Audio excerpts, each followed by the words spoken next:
So Christmas gift has arrived. The Supercharger has arrived.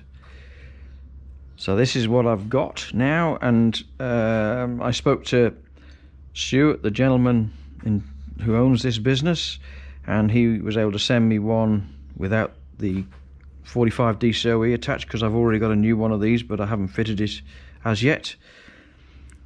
So now I can now plonk that on the end of there, and yeah, away we go. But first I have to take Rose's engine and gearbox out, have to fix the gearbox, have to overhaul the engine. Got a new crankshaft pulley to install here, so multi-V drive and a V-belt drive. Then I get all the kit from the company, VMAX McGart. So this is a gasket I've made, which I'll talk to you about in a minute. And this is the multi-V belt, a decompression plate so you don't overcook the engine, and then 2 cylinder head gaskets plus an air filter. And there's some bolts and linkages and springs somewhere around. So that's the kit. So this is also a bit of an instructional video about how to make a gasket. So I made these gaskets because it was one that didn't come in the kit, but you know, it's relatively straightforward to make. So what I did was I used the original 45 DCOE manifold as a template, took all the studs out, and I put the gasket material, which is significantly bigger than the actual bit that I'm working with, and I tapped some template holes, tapped some marking holes with a small ball peen hammer into the little hole, got a mark on here.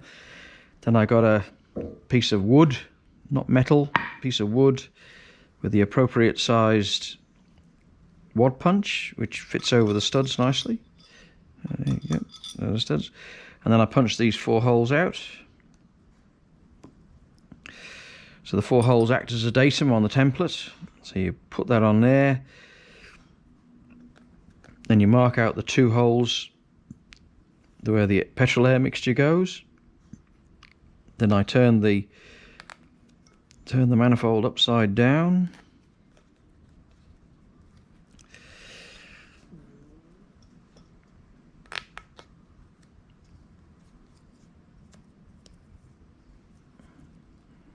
Turn the manifold upside down, put it against the edge of the wood, and then I marked off whatever I could without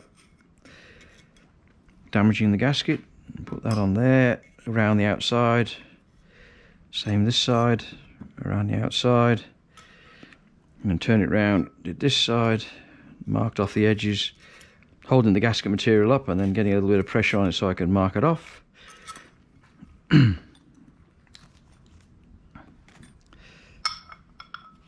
I took the gasket material off the manifold.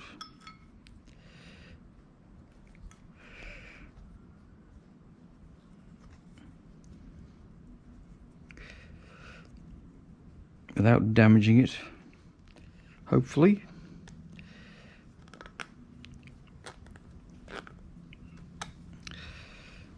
Then I cut it out, cut the outside diameter with a pair of side cutters, and then I got a pair of small nail scissors with a curved blade, and I cut the holes around the inside, and then I did these edges which are inside, which are harder to do with a straight blade.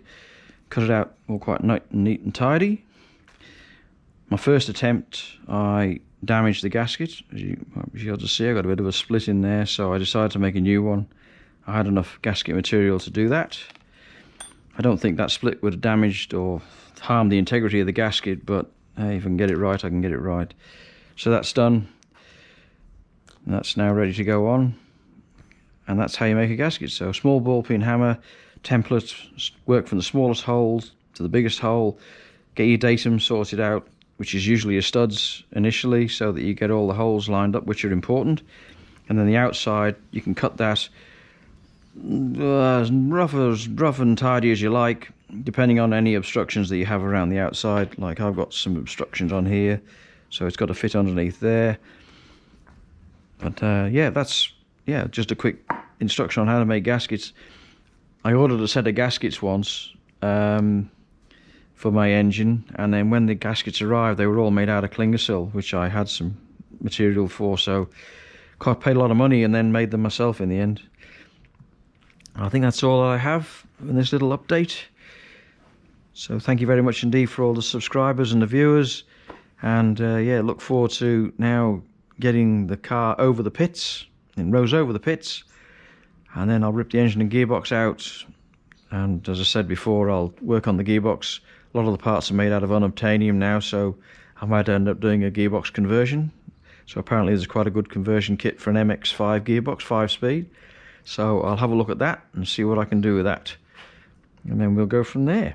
But thank you very much indeed. And yeah, onward and forward into 2024. Bye for now.